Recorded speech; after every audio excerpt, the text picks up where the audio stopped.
Hello everyone, welcome to lesson 11। আজকে আমরা জানবো কিভাবে আমরা মায়াতে প্রজেক্ট উইন্ডো ক্রিয়েট করতে পারি এবং প্রজেক্ট উইন্ডো সেট করতে পারি।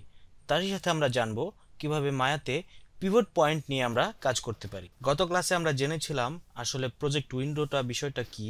আজকে আমরা জানবো সেটা কিভাবে সেট করতে হয় বা ক্রিয়েট করতে হয়। প্রজেক্ট উইন্ডো ক্রিয়েট করার জন্য আমরা চলে যাব ফাইল থেকে চলে যাব প্রজেক্ট উইন্ডোতে। ক্লিক করার সাথে সাথে আমাদের প্রজেক্ট উইন্ডোর যে মেনুটা সেটা এখানে পপ আপ হয়ে আসবে।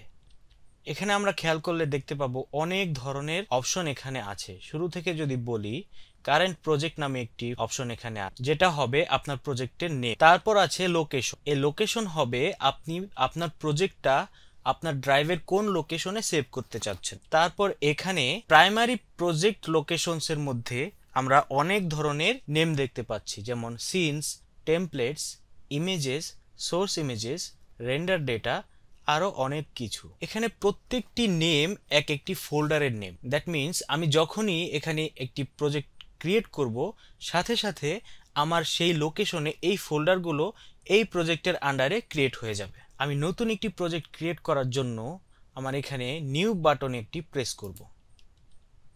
প্রেস করার সাথে সাথে এখানে নিউ প্রজেক্ট নামে আমার একটি রিনেম করার অপশন এসে গেছে। আমি এটাকে রিনেম করব। তারপর এখানে লোকেশনে ক্লিক করে আমি আমার ড্রাইভের একটি লোকেশনকে দেখিয়ে দিব। জি ড্রাইভের ইম্পর্টেন্ট নামের ফোল্ডারে এখানে এসে ক্রিয়েট হোক। তারপর বাকি যা আছে সব এভাবেই রাখবেন, রেখে অ্যাকসেপ্টে প্রেস করবেন।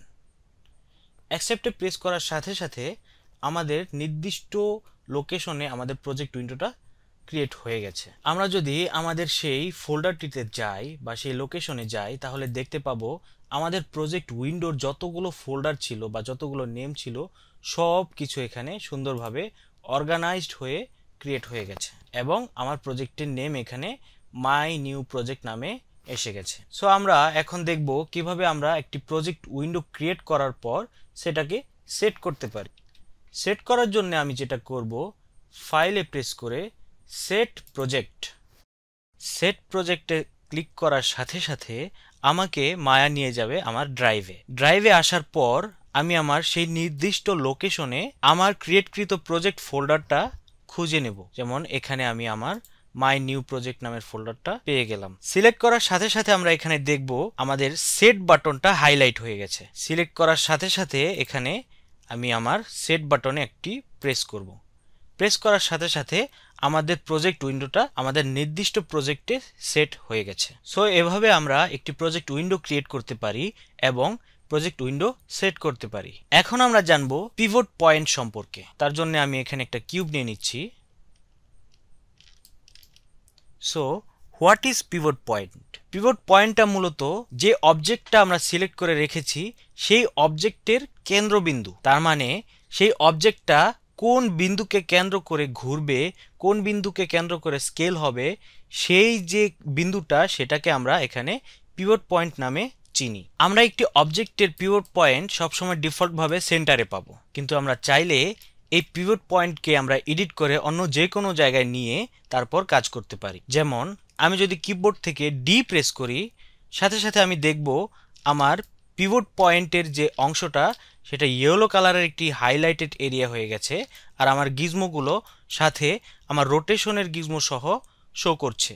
আমি এখন চাইলেই আমার গিজমো ধরে পিভটটাকে এদিকে সরিয়ে এনে আবার যদি ডি প্রেস করি, তাহলে আমার পিভট এখন এই অবজেক্টের পিভট এখানে চলে আসলো। তার মানে আমি যদি ডি সিলেক্ট করে আবার সিলেক্ট করি, তাহলে দেখব আমার অবজেক্টের পিভট পয়েন্ট আমি এখানে দেখছি। আমি যদি আর প্রেস করে স্কেল করি, তাহলে এই কেন্দ্রবিন্দু অনুযায়ী আমার অবজেক্টটি স্কেল হচ্ছে। এবং আমি যদি রোটেট করতে চাই, ই প্রেস করে আমি যদি রোটেট করতে চাই, তাহলে আমি দেখব আমার সেই বিন্দুকে কেন্দ্র করে আমার অবজেক্টটি রোটেট হচ্ছে। আমাদের এই পিভট পয়েন্টকে আবার সেন্টারে আমরা আনতে চাইলে এখান থেকে সিম্পলি সেন্টার পিভট পয়েন্ট নামে একটি অপশন আছে, সেটাকে ক্লিক করলে সাথে সাথে আমাদের অবজেক্টের সেন্টারে আমাদের পিভট পয়েন্ট আবার চলে যাবে। সো এই ছিল project window and pivot point. Next ক্লাসে আমরা জানবো কিভাবে একটি অবজেক্ট থেকে একটি ফেস অথবা একটি এজ এক্সট্রুড করা হয়, অর্থাৎ মডেলিং এর আরো ইন ডেপথ আলোচনা নিয়ে নেক্সট ক্লাসগুলো হবে। সো নেক্সট ক্লাসের আমন্ত্রণ জানিয়ে আজকের ক্লাসটি আমি এখানেই শেষ করছি। আসসালামু আলাইকুম।